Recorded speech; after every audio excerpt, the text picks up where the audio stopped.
Good morning. Before I start talking about the young man next to me, I want to thank Jalen Hood-Schifino, Max Christie, and Anthony Davis for their incredible service here. There's no player that played as big a role to our 17th championship than Anthony Davis, who's also a person of incredibly high character. So those three guys are Lakers for life, and just want to thank them before we start. No. So, in thinking about today and what it means, I think Luka Doncic joining forces with the Los Angeles Lakers is a seismic event in NBA history. And the reason I say that is because we have a 25-year-old global superstar that's going to get on the stage of the most popular and influential basketball brand on the globe. And I think when those two powerful forces come together, it brings basketball joy to the world, because that's how Luka plays. He plays with joy. And if you think about kids in Barcelona or kids in Buenos Aires or children in Shanghai or Sydney, they're going to be wearing a number 77 Luka Doncic Lakers jersey and bringing joy to basketball just like he does. And that's why it's powerful. I think the leadership of Adam Silver and the way he's bringing the game to the world, you see it in Europe, you see it in Africa, what the NBA is doing. And now we have one of the game's biggest superstars, an international player coming to join the Los Angeles Lakers. It's a convergence of all those forces, and I think it's going to be something incredibly special that the NBA and basketball has never seen before. So to get to this place, there's a couple people I want to thank. First and foremost is Jeannie Buss. She's so supportive. I think her vision, which falls in line with the great and late Dr. Buss, to always make sure the brightest and best basketball superstars play for the Los Angeles Lakers. She's clearly carried that vision on from her dad, and I just want to thank her for her tremendous support and vision and helping this day become a reality. The second person I want to thank is anytime there's a trade or a transaction, there has to be a partner. And I want to thank the Dallas Mavericks, led by their GM, Nico Harrison, who was also very instrumental in bringing this opportunity to us and then staying true to the negotiations throughout, where it could be culminated with the trade being finalized and Luka Doncic, Maxi Kleber, and Markieff Morris becoming members of our team. So wanted to thank those two people. And now we'll start with questions. Hey, Luka, there's the video the Lakers put out the other day of you noticed somebody was talking to you in Slovenian during a game in 2019. It's Kobe, and you turn around, you have the moment with him after the game. And just think of how do you go from that to then now joining the Lakers with LeBron James and just thinking of the legacies of those two players and you having the chance to be the next one? Well, first of all, I remember the exact moment that happened. It will always stay, in my mind. It was an amazing moment. Just for Kobe to know my name was amazing for me. And, I just wish Kobe and Gigi were here to see this moment. And, I'm excited about this new journey and happy to be here.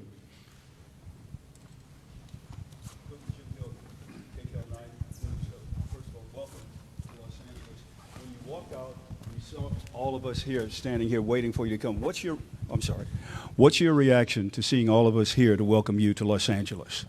Well, first of all, it's very nice. There's a lot of people here. I don't think there's ever been so many people in my press conference, so I really appreciate all the support. Luka, welcome to Los Angeles. I'm curious, what's your reaction been the last 48 hours to some of the comments coming from Dallas on your way out the door to join the Lakers? I'm just excited, to be here to start this new journey, and obviously at some point I knew this was going to happen, but I would say I always take the high road. I had my amazing moments in Dallas with all my teammates, coaches, and most importantly the fans. They always supported me, and it was an amazing journey. Hey, Luka, Dan Wicke with the LA Times. Welcome to LA. You, in a podcast with JJ years ago, said that the one NBA player that you watched was LeBron James.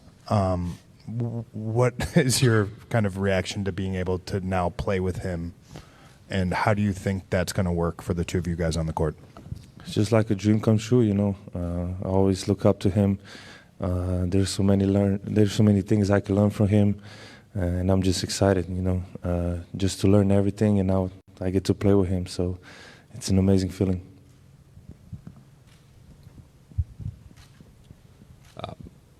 Zdravo, Luka. Jovan Buha with The Athletic. Just kind of following up on that, how do you see you and LeBron specifically, just the two-man game between you? You both can screen for each other, hit guys out of the short roll, create playmaking opportunities. Just how you guys both see the game. Very few can see it that way. Like, how do you see that fit from a passing, playmaking, and just two-man game perspective?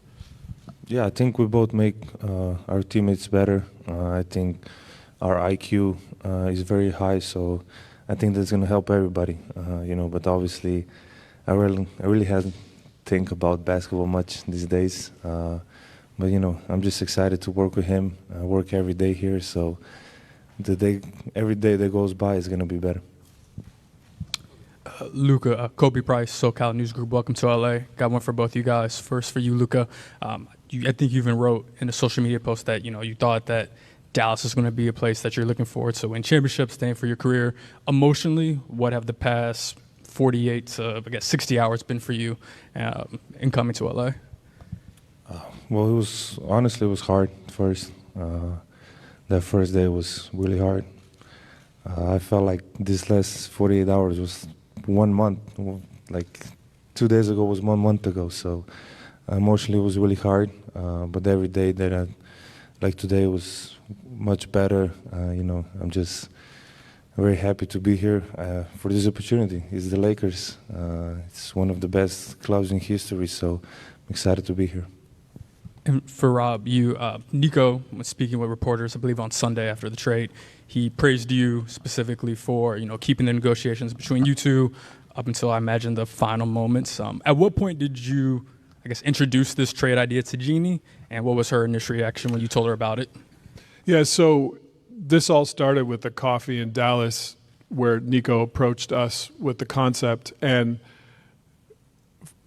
because there was a partnership and a history of travel in the world between Nico and myself working around Kobe Bryant, there was a fabric of trust in the discussions. And these type of deals are incredibly intricate and complicated. And along the way, we knew there would be 248 insurmountable snags to get to the end, and there were. And so over the course of 3 weeks, call it, an issue would come up, and we'd think there was no way to climb the mountain, and we'd figure out a way.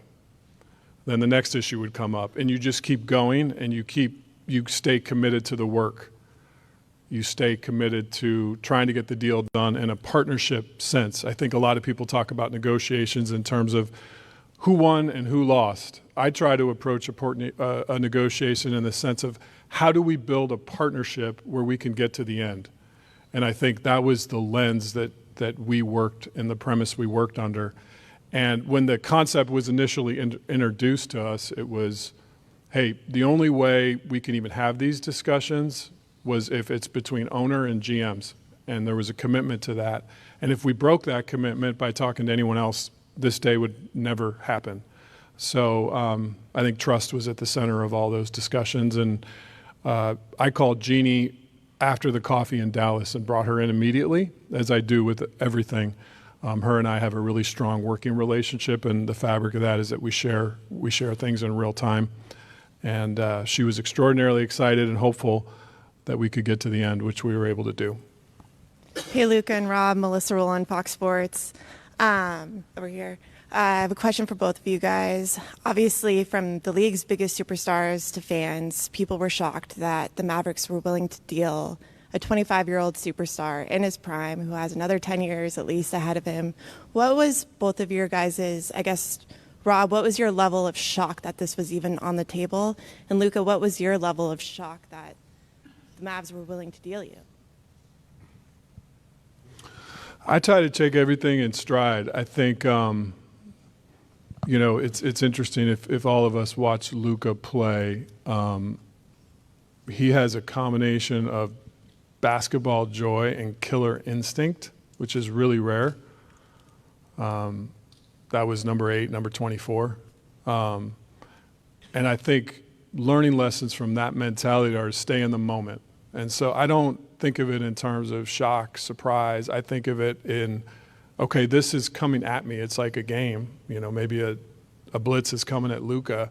He's not going to be shocked. He's going to stay in the moment, figure out the read, and make the play. And so when the opportunity came to me, that was sort of my mindset, is to, okay, this is coming. This is a concept that came to me. Now, how do I process this mentally to get the deal completed? And right away, when it was brought up at the coffee, my mind started churning. There were so many complicated things. We have the Mavericks are hard capped at the first apron. You know, the Lakers are up against the second apron. There's trade kickers. There's going to be a third team that's going to have. So my gears were turning about the deal the same way his basketball mind is processing a play. And so I just tried to live in the moment, and I tried to carry that with me for 3 or 4 weeks as this was unfolding. And by staying in the moment, I think it helped us get to the end. I mean, everybody was surprised, so you can imagine how surprised I was. I was almost asleep, so when I got a call, I had to check it was April 1st. I didn't really believe it at first, and it was a bit shock. It was hard moments for me. It was home, so it was really hard moments for me, especially the first day. But as I said, you know, I get to play in the greatest club in the world, and I'm excited for this new journey. Luka, over here on your left, Malika Andrews with ESPN. It's good to see you. Welcome to LA. You've been a fan of LeBron. You've talked about it for a long time, but he's also been a fan of you. He's tried to work with you at various different times in the past, whether it be shoe deals or other things. I'm curious, what message did he reach out to you with? Was it a text? Was it a call? What was that? And how did that fuel the way that you think about coming to LA as well? Yeah, he called me right away. He was in New York, so he called me right away. And we didn't talk much because, you know, he said, I understand what you're feeling. But that was really nice of him just to call me right away and welcome me to LA. Hey, Luka. We've heard from so many other players across the league, Anthony Edwards, Steph Curry, Giannis, talking about their shock at this and also what it means for how teams feel about players and how no one's really safe, quote unquote, to use Steph's words. What have players said to you, and what has it meant to you to have them speak out the way they have? I saw some comments. I wasn't really trying to be on social media these days, but I saw some comments, and it really means a lot. You know, we are rivals, and they speak about me that nicely, so it really means a lot to me, and sure. Oh, directly, I haven't talked to a lot of people, really. Hey, Luka, Nikki K with Spectrum News right here. So emotionally, you go from thinking you're going to spend your career with one fan base, and now you arrive in a new city. First of all, impressions of Los Angeles and its fans from afar, and what does this opportunity to have another love story with LA goes? Yeah, I would say, like you said, I thought I was going to spend my whole career there. Because I think loyalty is a big word for me, and I was trying to stay by that. But this for me is a fresh start. I get to play in LA. The fans are amazing, and I got the ocean here, so it's a really big thing for me. But really, I'm really excited to be here. I getting to play for the Lakers. Not everybody can say that, and many legends passed here, many championships. So that's my goal. Luka, Brad Townsend, Dallas Morning News. So you wrote a Dear Dallas letter to fans. It was, very heartfelt, and you talked a little bit about, your shock. How are your feelings toward the upper levels of the organization, Nico in particular, or the decision to trade you? Well, that's their decision, so I have no comment on that. They made the decision. I don't know why. But that's their decision, so I can't do nothing about it. And then one of the reasons that was given was that there was concern that, beyond this summer, or that there's a chance you might not agree to the Supermax extension. Did you or anyone on your inner circle indicate that might be the case? Absolutely not. It's easy. Luka, over here, Bill Plaschke, LA Times. Do you feel you have something to prove? Sorry? Do you feel you have something to prove? Sorry. Do you think you have something to prove? Oh, okay. Sorry. Yeah. Obviously, yeah. Yeah. That's it. Win the championship. You don't come here for nothing else than championship. So I have everything left to prove. So, and the goal is to win the championship. Hi, Luka, good to see you. Mark Medina with Athlon Sports and Sportskeeda. How do you address the criticism that's followed you on your way out about concerns about conditioning and durability? It's a motive. I know it's not true. I know, but it's a motive. Like I say, I came here, one of the biggest clubs in history of sports, so it's a big motive for a long run here. I'll just add to that one, Mark. I think greatness is an evolution in a process. And I think if you're striving for perfection, as we are as an organization or as a player, you're going to have challenges to make yourself better until you don't play anymore. And so I think that's just something to keep in mind. I would assume the question will be forthcoming, when is Luka going to play? I'd rather just take that one head on. Our sports performance department is led by Dr. Leroy Sims. Luka's got trusted sports performance folks that are going to become part of our family in Dr. Sims' circle. And they're working together as we speak about a return to play plan. We have 5-on-5 scheduled tomorrow for Luka, and we're going to take it one day at a time just to make sure that the calf injury is in a good and safe place. So I would truly say at this point he's day to day. We're going to take it one step at a time, but if all those days go well and Luka feels good and confident, he'll be in a game soon, but we're going to partner with him. And I should mention, too, his amazing team who's now part of our family, led by Laura Beth and Bill Duffy and the rest of the folks that are here today. When we make decisions around superstar players, and we partner and collaborate with them, and that'll be our process with Laura Beth and Duff, who are incredible at what they do. Jared Greenberg with TNT. Rob, you stole my question there. I was going to ask Luka, I guess more about that, just hear from you what this process has been like. You've gone through it now 4 times with this calf. So what have you done to get back on the court? How are you feeling? And how confident are you in that this won't be a reoccurring injury? Well, for the first time, I took my time. Get it to heal 100%. Other times I think I just wanted to go back on court playing basketball and not really be healthy 100%. So this time I just took my time, which was normal amount of time to get back to 100%. Luka, David Pingalore, KTLA. Over the last couple of days, I talked about your conditioning, but maybe your lack of defense. What is your commitment to being a better defender? Yeah, I think this year I really stepped it up honestly, and it's just being more active, more vocal, and I think I did a step ahead this year. but I need to do more steps ahead. So that's what I'm planning on. Hey, Rob, just obviously make a blockbuster move like this. What is your balance of thinking long-term with 25-year-old and then also just the short-term, knowing that the deadline's coming up on Thursday, just balancing the long-term vision with the short-term? We know that our roster has continued work to do to become complete. And just to be clear around the vision for our roster, we're going to build a roster that fits J.J. Redick's philosophy, his basketball philosophy. That's something that we believe in, that we support, that we want to lean into. So in terms of roster decisions, J.J. and I collaborate extensively around that and fitting how he wants to play.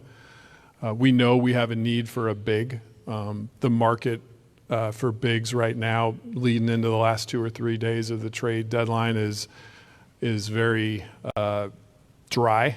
There's just not a lot available.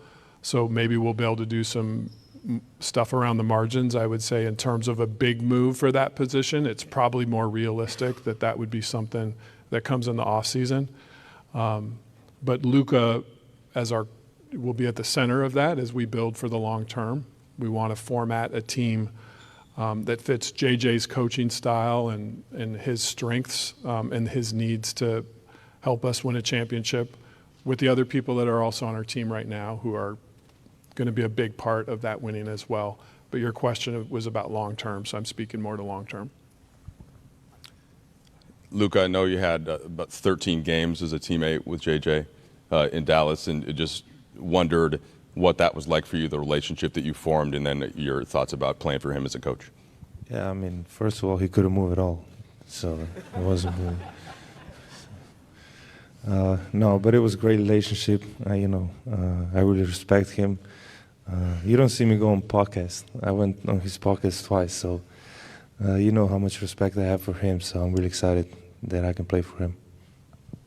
Rob, good to see you. Along the same lines with the trade deadline and all of that, the window for Luka, 25 years old, coming off a finals appearance last year. LeBron, 22nd season, 40 years old. Like, what's the urgency level to have this team in the immediate future reach championship contender status, and whether that immediate future is between now and Thursday or the offseason going into next year? Just kind of what is the view in terms of the timeline to get this team to be able to contend? The urgency is ever present. From the first day I started taking this job till I sit in the chair right now, there's always an urgency to win championships. That's what the Lakers set out to do. That's the expectations of our fans, and we're going to put in the work to constantly try to do it. At the same time, you have to be realistic, and if there's not a championship big on the market right now, I can't wave a wand and create that opportunity. We'll continue to work and look for areas that we can complete and fill out the roster. But as we saw with this trade, it takes two teams. But we'll continue to build. Luka and I spent some time yesterday up in my office just talking about the players on our roster he's played with and kind of what he sees as sort of short-term and long-term needs. And I think we'll continue to have those basketball discussions and get this roster to a championship level. Luka, Mike mentioned J.J. Redick, your former teammate. You've got Maxey and Markieff over there. Dorian Finney-Smith is a player you've spoken very highly about in the past. Greg St. Jean was a coach you've worked with. How is that going to help as you take on this crazy life change, having all these familiar faces be here for that transition? I think that's a really good thing, to come to a new place, but still know some people. And I think that's mentally, I think that's a really good thing, and they're gonna just help me. The guys that were here, it'll help me learn new stuff about LA, about the team, and it's just helpful to see friendly faces. Edwin Garcia, Silver Screen and Roll. My question's for Pelinka. Rob, when you're talking about a championship caliber big and aligning with JJ Redick, what do you think the values in that position are required in the modern NBA? Versatility, mobility, a vertical lob threat. I think that's a key to the spacing that Luka likes to play with. Competitive. I think, those are some of the core things there. Those players are hard to find, but we'll accomplish the task that's before us. We'll find a way. Rob, over here. As far as just the future and the moves that you're going to be making, designing the roster, planning, how beneficial and important is it for you just to know you have Luka, you have maybe a decade that you can use as a roadmap in terms of just every decision you're looking to make? It's a gift. We're talking about a 25-year-old that is top 3 player in the universe. I can't think of a more amazing starting point to build a roster for the next decade. And I know he has the drive to win that we have here. Our fans are going to see that every night on the court. I know up here he might seem calm and casual and quiet, but we know the alter ego comes out, and we'll see it at crypto.com soon, and I can't wait for it.